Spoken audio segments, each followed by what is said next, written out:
Tak krásný den všem. Máme tady první díl toho, proč tohle vlastně celé děláme. Takže proč? V první řadě vás všechny zdravím a moje protože jsou minimálně 3, když jsem se nad tím tak zamyslela.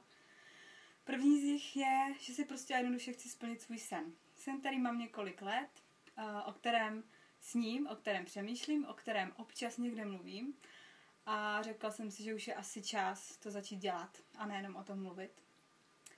Další, protože je to, že prostě miluju jogu, miluju zdravou stravu a hlavně, když je dobře připravená a chutně a tepelně upravená. A miluju i saunu a není nad to asi mít to všechno pod jednou střechou a ještě blízko domova, nemuset někam jezdit daleko zatím.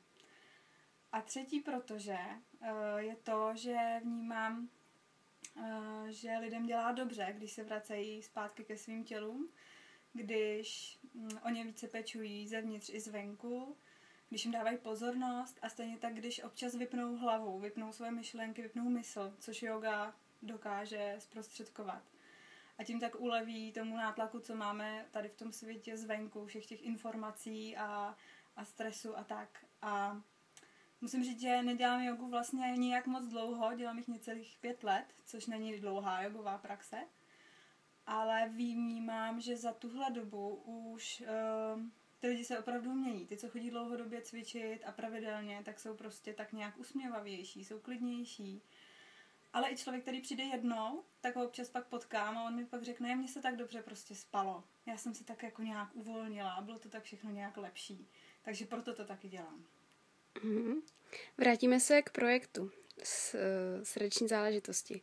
Zní to všechno krásně, ale přece jenom. Je to docela velké sousto. Nepřipadáš si trošku jako blázen teď na úplném začátku? Jsem blázen. Jsem trochu i dítě. Dítě, které věří, že prostě může dělat velké věci a nezná důvody, proč by to nešlo. Někdy jsem i dospělý, který by, kdyby chtěl, tak by našel 1000 důvodů, proč to nejde udělat, proč něco nejde.